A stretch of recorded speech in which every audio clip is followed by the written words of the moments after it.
Hey guys, so today I'm going to read and discuss the ideas from this book. I got it as a prize at work for some sort of self development contest where you basically watch a lot of videos and podcasts and you learn new stuff. So everyone who participated apparently got something, and this is one of the books that I got. And I'm quite intrigued by it because Daniel Pink said something about it. And I read a book by him some time ago, and I remember that it was a pretty good one. Usually, I don't remember the book of authors. So, anyway, let's get started, I guess. So the book starts with a very interesting idea, focusing on exciting outcomes.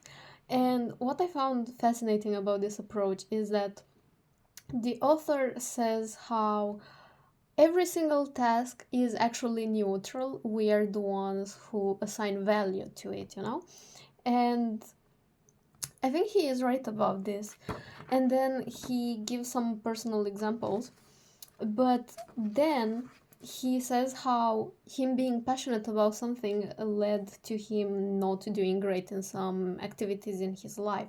So he started paying attention to what makes him passionate about the first activity so he can use those principles in other sections of his life. And by approaching these three, well, actually five elements, but only three of them caught my attention, because it was about creating something nice at the end and also challenging himself and also imagining how he feels throughout the whole process. And I think he got the point. And this reminds me a little bit of Hayao Miyazaki. We are gonna sidetrack quite a lot with this idea, by the way. And how people should romanticize life, and the tiny tasks. And if you don't know, Hayao Miyazaki is the one who makes Ghibli movies like Totoro and Kiki's Delivery Service. And I'm pretty sure at some point he said that he is drawing reality in these movies, like how they feel, not how they actually are, but how they feel. And I think that gives a very lovable charm to them. But this idea of romanticizing every single step and uh, action that you take every single day, it might sound exhausting in the beginning, but it seems like once you get into this habit of seeing the positive and looking towards the good in every single thing, to some degree you don't have to do it intentionally anymore. And this is a great start, but at the same time, if you have noticed, many people are going to tell you throughout your life, enjoy the process, don't focus on the outcome. However, I think both are equally important, because you will start to make progress when you focus on the outcome because you want something. Let's say you want to learn French, because this is a personal example because I am learning French at this moment in time. And of course, I imagine myself being a master at it, being a C2 on the European scale, for fluency, proficiency. And I do find joy in the process as well, because if you are going to focus only on the outcome, then you are going to become overwhelmed by the process and you are not going to do anything. But if you focus on the outcome and the process and try to find the magic in every single task to some degree and how enjoyable it is, you might actually not even realize how fast you're progressing. I find that whenever I find the joy in the outcome, in the goal itself, and also the journey to go there, the journey is actually more enjoyable and easier. So yeah, this is a really interesting idea. I didn't expect to see something like romanticize your life as the start of this book. I don't know, I assume it's going to be, the classic prioritize stuff, see what's important, figure out how you can get the fastest to your goal. But the idea that everything is neutral is really lovely, and it's really something that I was not expecting, but I am happy to see. So let's see the next idea what's going to be like. So now I found two interesting ideas. The first one is to look forward something positive every single day. And there are two timelines for this. Before your day starts. So you are going to think, maybe I will learn something new, maybe I will get a new idea, maybe I will bond with my coworkers, or maybe I will make progress with my goals. Um, and then you can also, at the end of the day, think of something very positive, you know? And it can be like, I am so happy that I managed to learn this about my coworker, or that I made this amount of progress with what I'm doing. And the other interesting idea, actually, it's a two in one, is basically choosing a daily theme, you know, that makes you pretty happy. And this can be learning more about your workplace, maybe the history, maybe the values. This book is heavily focused on workplace, that's why I'm giving these examples. But if I were to transform the information, I would say that you should focus on maybe making a list of ideas for your goals, or maybe writing what excites you about those goals, or maybe trying to see how your goals are going to impact your life and someone else's in a good way, you know. Personally, I think if I were to implement this tomorrow, I would think of how can I find new ideas at my workplace for my goals, you know? Because I do like my workplace, but at the same time, I find my goals to be a little bit more interesting since they are personal, you know? And the other idea that is in this one, the author basically suggests that you carry with yourself a notebook where you have written down the theme, because throughout the day you're going to get distracted, you know, maybe you have a boring meeting, or you have some sort of difficulty in the step that you are taking towards your goals and so on. And he says that you should write down the theme, and whenever you're getting astray from the theme, to write down what trigger you had, you know, what triggered you in a very negative way. I also carry a notebook with me always. I have one in my locker at work as well. But I actually carry it for creativity purposes. Like if I have an idea, I'm going to write it down, you know? And I have noticed a very big impact on my mental health, because I don't have to overthink and worry that I'm forgetting something, and then later, maybe that day or that week or that month or whenever I have time, I'm going I'm going to go through those ideas, you know, and develop them a little bit more. So this is a very good life hack. So carry a tiny notebook with you, you know, a pocket notebook. It's really going to make a difference, I promise. The author just said that the brain is an excellent tool, magnificent tool, but he also considers it to be a very stubborn child. And I agree with the statement. And it's giving the example of when you have to do something, you know, but you feel overwhelmed and you keep finding excuses why not to do it. And then this negative narrative starts to keep playing every single day. And then you realize that it's been like months since you worked on what you had to do and you haven't done it. And a very interesting technique that he is mentioning here is writing down why your mind is viewing that thing, that task that you have to do, as impossible. And a few chapters before, it was mentioned that you should focus on the outcome. It seems like when your mind is stubborn, you should not focus that much on the outcome, but on the progress you are making. So it seems like you have to adapt a little bit if you feel overwhelmed or not. If you are feeling overwhelmed, just making progress, you know, baby step is enough. But if you are feeling nice and you like what you are doing, then the outcome is going to motivate you even more. So it's a very interesting adaptability thing. And this thing with baby steps, I was thinking a few days ago how everything you want is basically one step away, you know? Because when you want to get somewhere, you have to walk. Let's say, of course, you can take the car, the bike, whatever.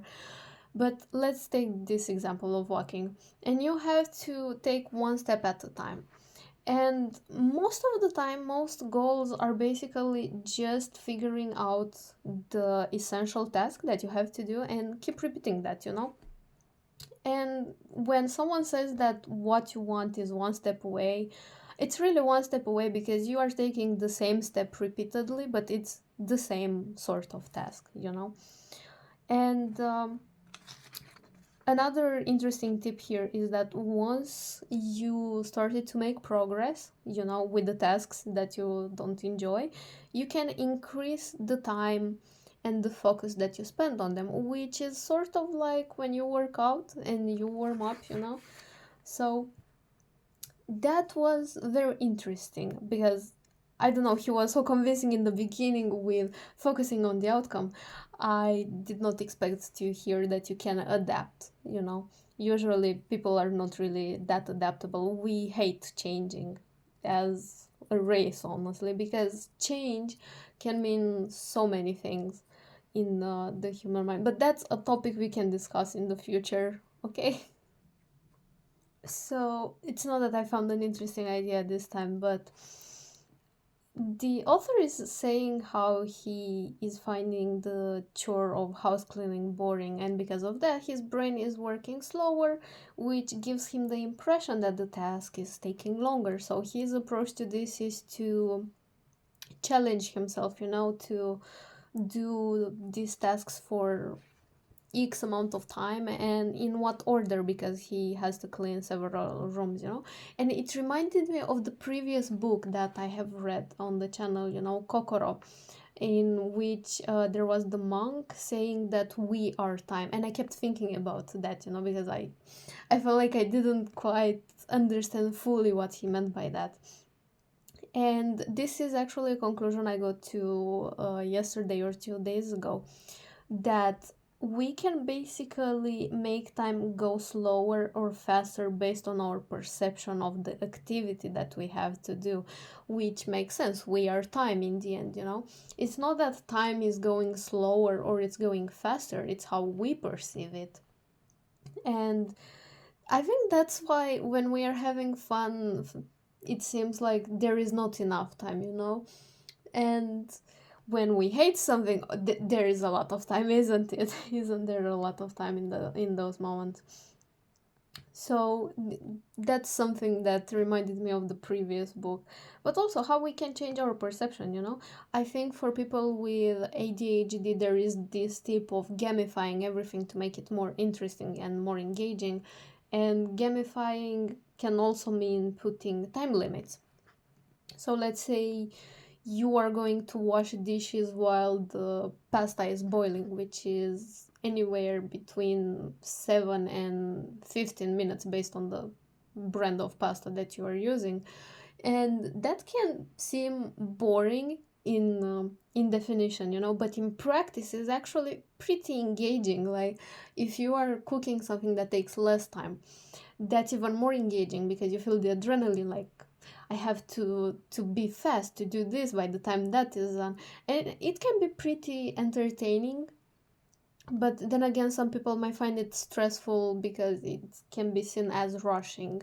So we are time in the end. Okay, I just read. I was going to say heard, but I didn't hear anything. I was reading. I just read a very interesting idea. If you want to be even more engaged in a task, you should learn about it, because then you will be triggered to master whatever you are learning about. And I was thinking how I was very passionate about chores around the house and cleaning because I was watching The Way of the House Husband, an anime. And the dude is basically a yakuza who is basically working at home, because his wife is the career person in the relationship.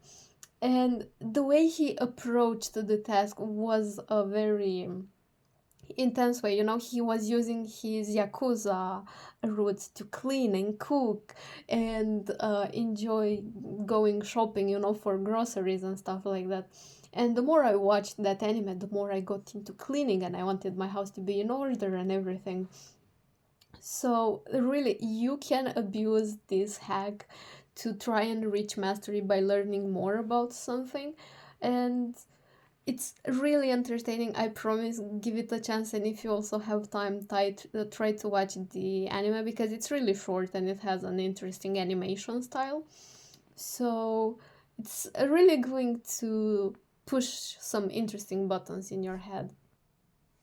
I just read a very interesting answer. So this person, instead of saying this is impossible, whenever their first reaction is to think that, they're actually telling themselves that this is an interesting situation. Perhaps I have some development opportunities to pursue here. And this is such a nice mindset. At some point, I was listening to a podcast and it was about the growth mindset. And it was this sort of open mentality, because you cannot just say something is like this and just stick with that. You have to think, how can I improve, how can I develop myself, how can I learn more, how can I improve, and so on and so forth. And this is so nicely formulated. Actually, I just wanted to share this part because I'm really impressed by it. I just read about an experiment that I actually have heard of in a podcast at some point, I think last month.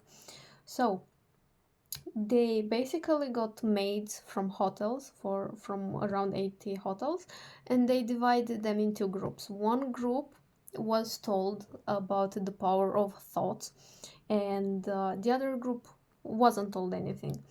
And the question that they had for this experiment was if they think that they are moving enough for their bodies. Now, we are talking about hotel maids, and they are moving a lot. They are cleaning many rooms, they are carrying a lot of stuff, they are changing bed sheets. So they do have a lot of activity.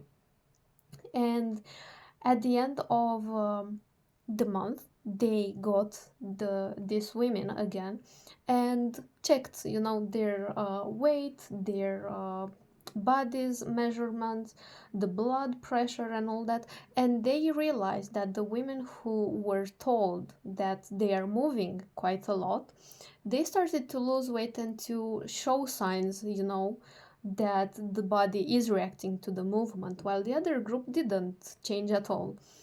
And this is really interesting. I don't know, I am very fascinated by this topic of how your thoughts are actually changing your body.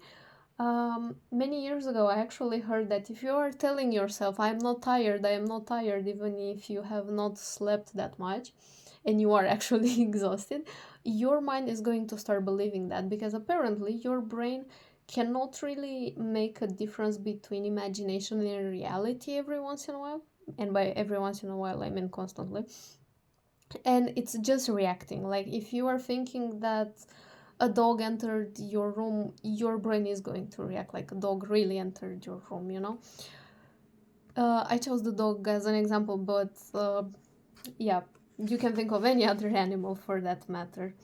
And this study really, I wanted to talk about it because I read about it and I was fascinated by the results and all that. And I think it is a very interesting topic, the power of your thoughts and how it's actually impacting you.